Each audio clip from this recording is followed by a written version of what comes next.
Alerte coronavirus. Attention, attention, le coronavirus se transmet très facilement et fait des ravages. Pour l'éviter, le port du masque de protection est obligatoire en tout lieu. Dans l'administration publique ou privée, dans les réunions, les rencontres, dans les marchés, les magasins, les boutiques et lors des déplacements, le port du masque est obligatoire. Même dans les lieux privés, dès lors que l'on n'est pas seul, le masque doit être le fidèle compagnon.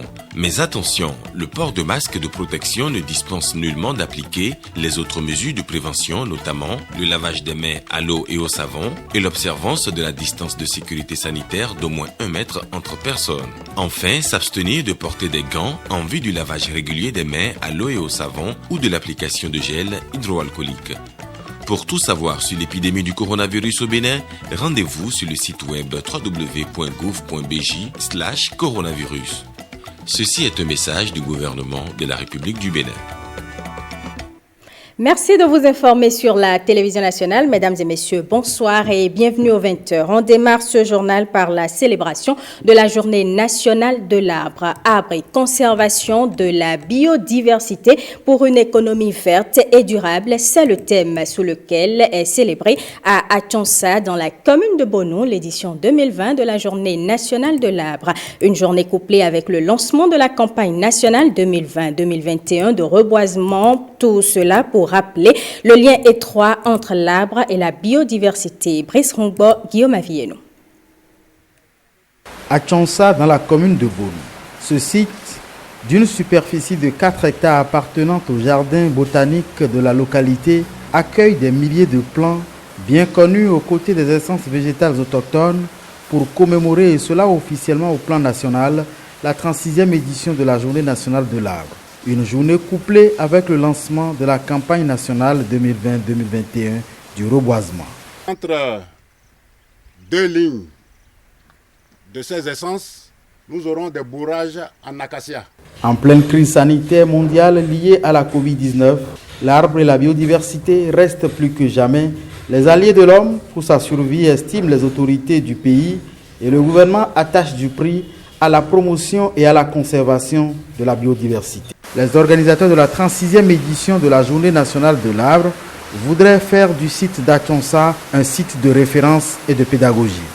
D'ailleurs, pour pérenniser son entretien, une double convention a été signée entre l'inspection forestière de l'OME et l'ONG Agrivision spécialisée dans la protection des espaces verts d'une part et la même inspection forestière et la mairie de Bonou d'autre part.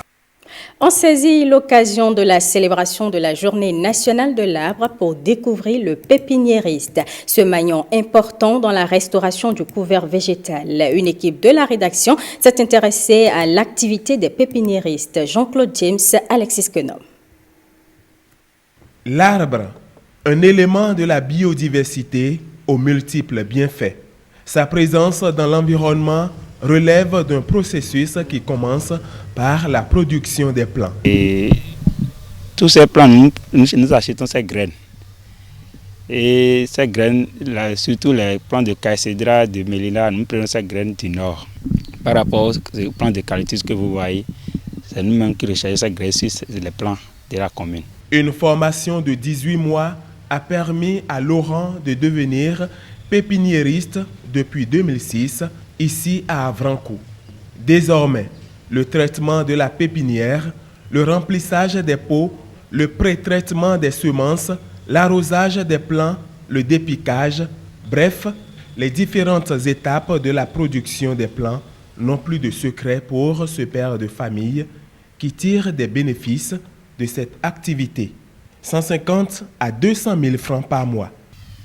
Oui, cette activité nourrit son homme si on se donne correctement.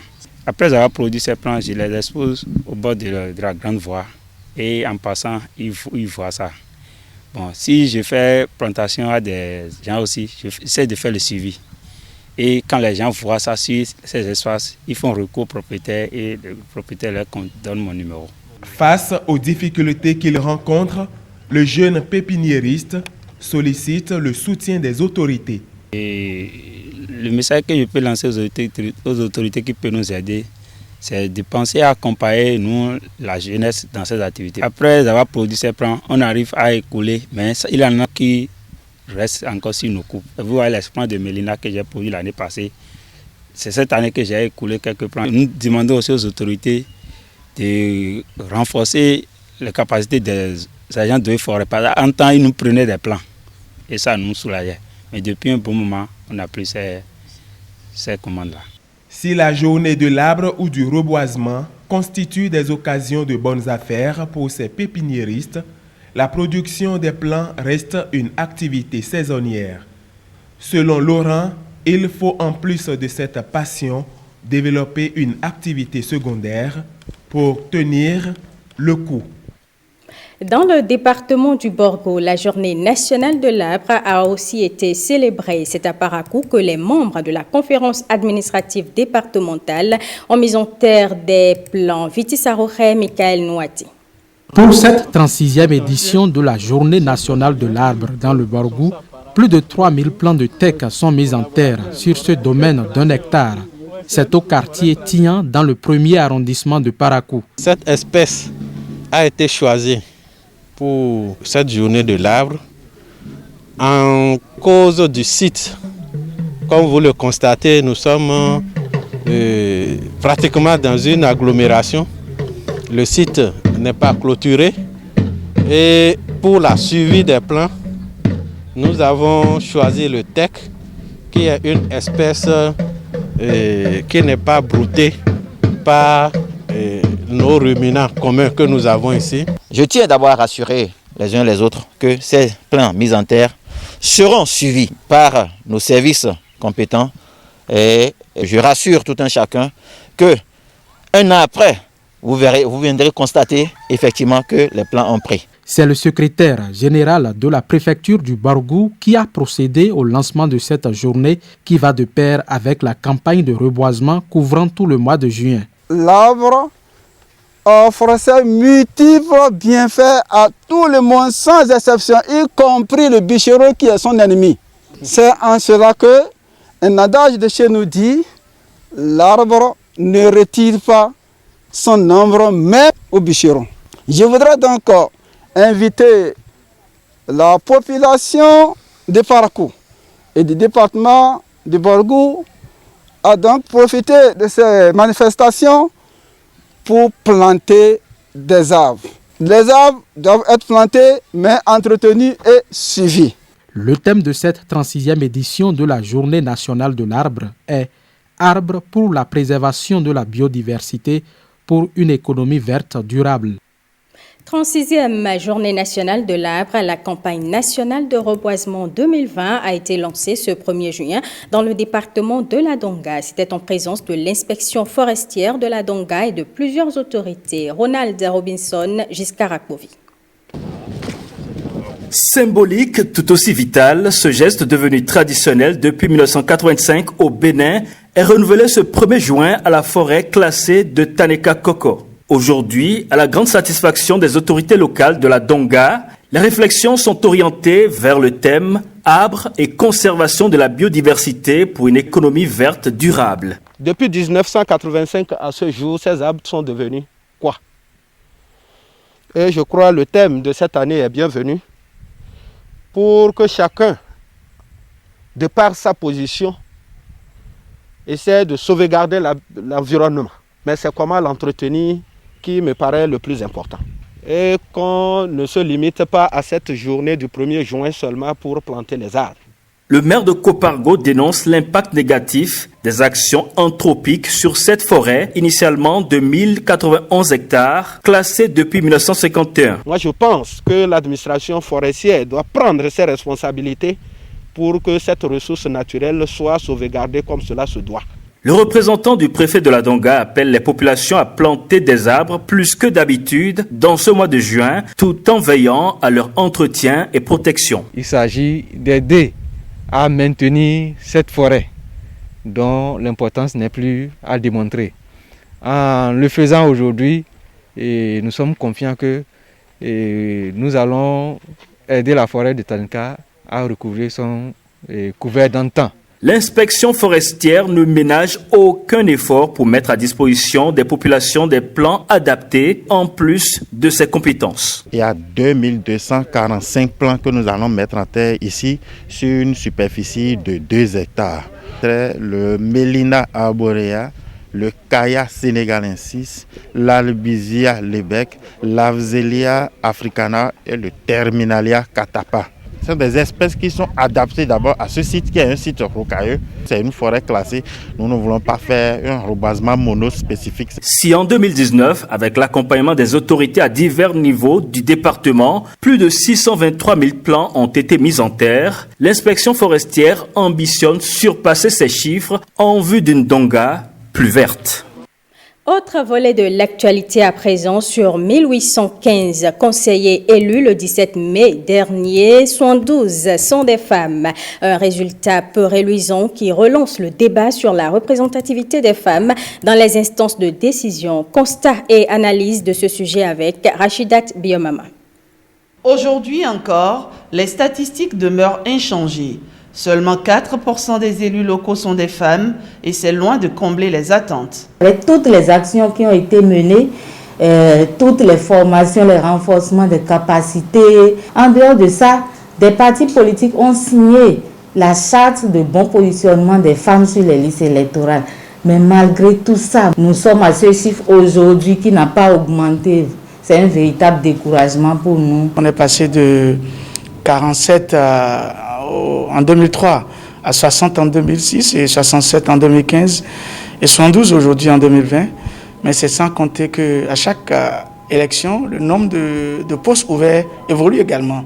Nous sommes passés de 1200 conseillers aujourd'hui à 1800. Et pourtant, l'avènement de la décentralisation en 2002 augurait un meilleur rendement, mais très tôt, l'espoir s'est étiolé. La femme au village n'est pas celle qui s'occupe de ce qu'on appelle les affaires des hommes. Parce que parler de la cité, parler de la gestion des forêts communales, des forêts sacrées, relève beaucoup plus de problématiques liées aux hommes. Donc, c'est cela qui fait qu'au niveau local, c'est plus compliqué. Le combat pour l'émergence des femmes semble donc à l'agonie et plusieurs raisons l'expliquent. Quand vous prenez les statistiques des positionnements pour les élections passées, mais 8% de femmes seulement ont été titulaires. Vous voyez, 11% suppléantes. Avec ça, on ne peut qu'assister aux résultats que nous avons eus. Les femmes, en réalité, au cours de cette campagne, n'ont pas, à mon avis, montré assez d'engouement. Et également pointé du doigt l'engagement politique des femmes. Vous savez, en politique, c'est un combat. Vous n'avez pas dit aux hommes, c'est de votre place, c'est faux. C'est une question de lutte. Quand on est femme, il faut jouer 2 ou 3 fois pour compter une seule fois. Parce qu'au-delà de ton rôle de mère, tu as ton rôle certainement professionnel. Avant de t'engager en politique, ça devient beaucoup plus difficile. Il est facile à un homme de laisser tout tomber, de confier son foyer à sa femme et d'aller juste sur le champ politique. Et donc, quand on a conscience de tout ça, on doit pouvoir surpasser ses limites. Sur les 12 départements, seulement 4 comptent le plus grand nombre de femmes. Le Borgou en tête avec 16 conseillères. Selon les données publiées par la Sénat, seuls l'Union progressiste et le Bloc républicain ont réalisé de meilleures performances. Sur 3630 candidats par parti, l'UP enregistre 302 femmes, dont 171 suppléantes et 131 titulaires. Le BR, lui, affiche 244 femmes, dont 94 titulaires et 150 suppléantes. Une dizaine de communes ne verra pas de femmes siéger dans le conseil communal. Parmi elles, Dassa, Savalou, Tchaourou, un triste tableau d'une fatalité vaincue par quelques combattantes. Nous sommes allés au front, comme tous les hommes. Nous avons travaillé très dur et nous avons travaillé mieux que les hommes même. Et il faut dire que ça n'a pas été facile sur le terrain. Lentement, les femmes non sans péril travaillent inlassablement à réduire le fossé homme-femme. Un jour peut-être, mais pour y arriver, il faudra se réinventer. Plus question d'être des spectatrices, des applaudimètres pour des leaders politiques, trop souvent opportunistes, qui peinent à arrimer discours et actions. Il faut rentrer dans les écoles, même à la maternelle, commencer par former, et à donner des cours de leadership à des jeunes enfants. Il s'agit de s'intéresser à la vie locale, à la vie de la communauté, de s'intéresser au leadership des organisations. Il faut des lois, pas seulement au niveau des législatives, au niveau des autres élections également. Une loi pour donner un coup de pouce qui propulserait les femmes au devant de la scène. La plupart affirment ne pas rechigner là-dessus, mais en attendant, elles n'entendent rien lâcher. Pas question d'abandonner parce que cette fois-ci, ça n'a pas marché. Nous devons toujours persévérer.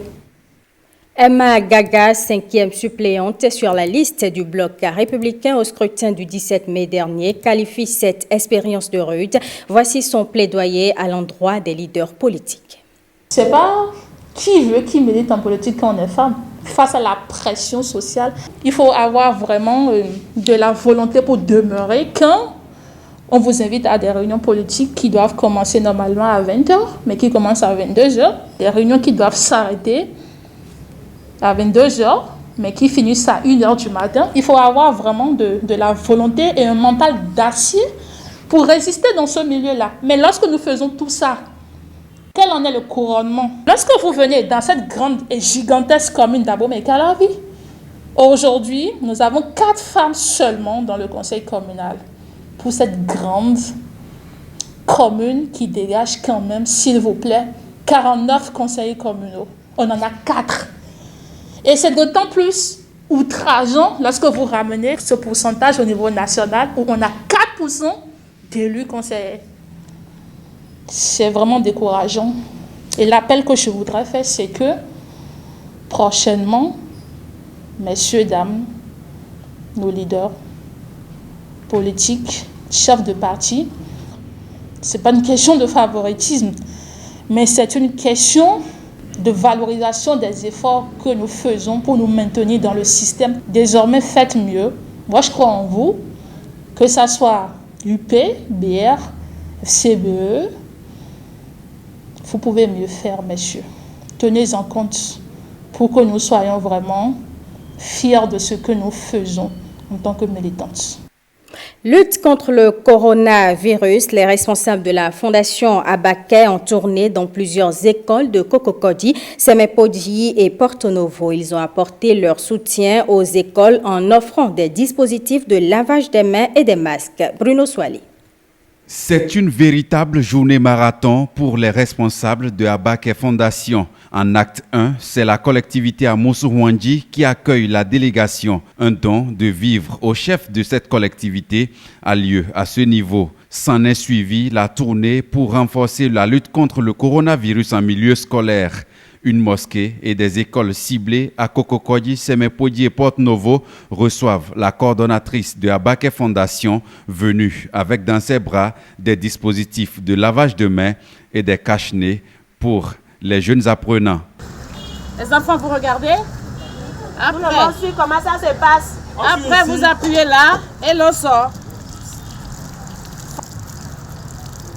Madame la directrice ou monsieur le directeur, à vous.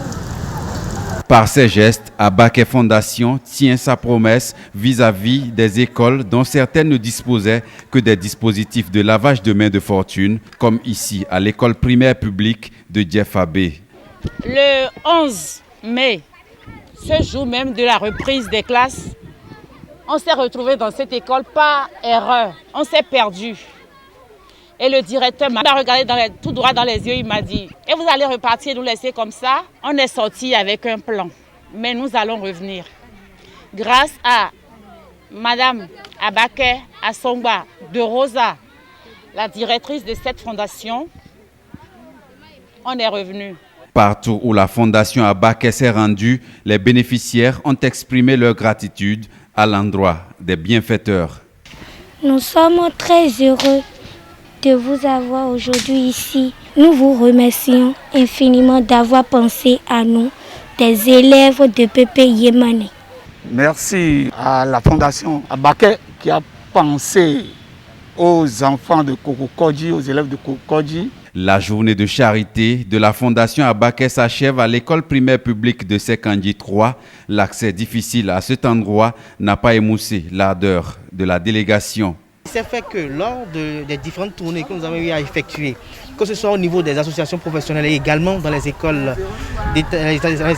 publiques, nous avons constaté qu'il y avait un déficit de dispositifs de lavage des mains. Ça c'est des choses que des photos ont été envoyées à Madame Abaké Assongba de Rosa qui a pris l'initiative de confectionner des dispositifs de lave-mains pour distribuer dans toutes les écoles que nous avons eu à prendre par le passé pour apporter à ces enfants une certaine commodité dans le lavage des mains. Responsables et écoliers des établissements visités peuvent désormais se laver les mains aisément et alterner les cache-nez grâce à la générosité de Abaké Fondation.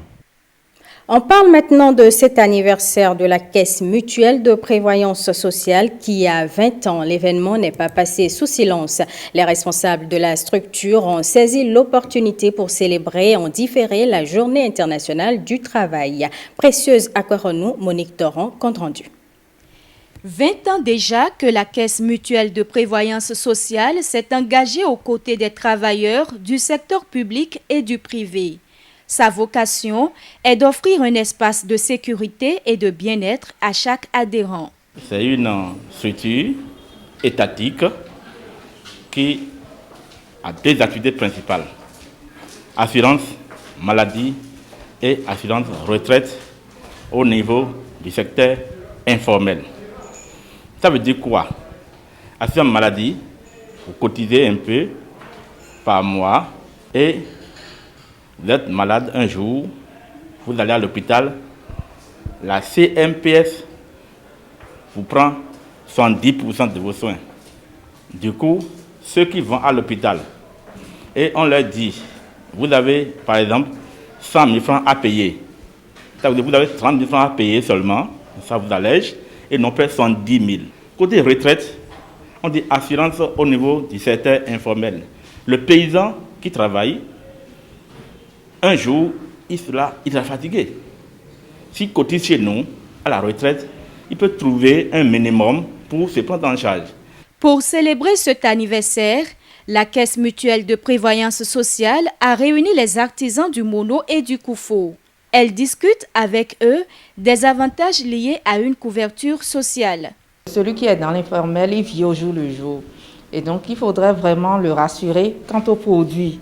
C'est vrai qu'on a des adhérents, mais on aurait voulu avoir plus d'adhérents. Et c'est pour ça qu'on voudrait rendre visibles tous nos produits, nos prestations, pour qu'il y ait plus d'adhérents, pour que les gens comprennent ce que nous leur offrons, les bénéfices qu'ils en tirent. Je crois que les artisans sont contents que nous soyons à leur côté. La caisse est pour eux et ils sont obligés donc de se faire assurer parce que la santé avant tout. Et une population malade ne peut rendre vraiment son économie forte. Et donc, ces artisans ont vraiment souhaité que nous soyons toujours à leur côté et que nous sensibilisons toutes les couches possibles pour que nos patients puissent aller au tréfonds. La CMPS est placée sous la tutelle du ministère du Travail et de la Fonction publique. Elle se veut proche de chaque citoyen béninois. Hors du Bénin, aux États-Unis, plusieurs villes ont imposé des mesures exceptionnelles comme le couvre-feu ou le déploiement de militaires pour tenter d'empêcher les manifestations liées à la mort de George Floyd. Pendant ce temps, des Palestiniens pleurent un jeune tué par l'armée israélienne. Le récit est signé Ghislain Boguet.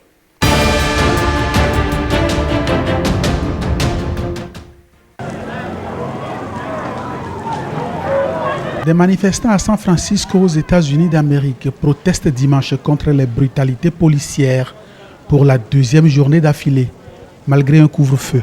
Des manifestations se déroulaient aussi à Miami et à New York notamment. Le déploiement des forces de l'ordre n'a pas empêché certains débordements. Des pilleurs se sont attaqués dimanche à des magasins d'un centre commercial UP à Santa Monica en Californie. Les violences avaient gagné d'air samedi soir de nombreuses villes, dont New York, Philadelphie, Dallas, Las Vegas, Seattle, Des Moines, Memphis, Los Angeles, Atlanta, Portland, Chicago et Washington.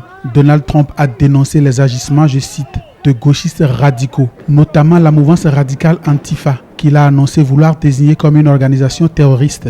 Dimanche, Au moins 2 feux brûlent près de la Maison Blanche à Washington, où les forces de l'ordre ont fait usage de gaz lacrymogène pour disperser des manifestants venus dénoncer les violences policières et le racisme.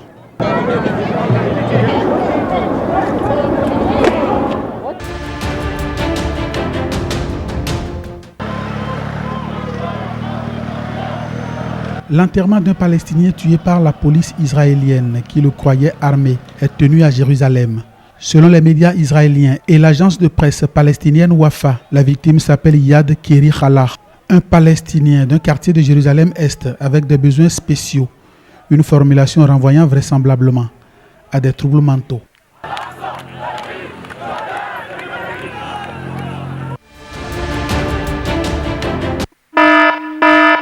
Alerte coronavirus. Attention, attention, le coronavirus se transmet très facilement et fait des ravages. Pour l'éviter, le port du masque de protection est obligatoire en tout lieu.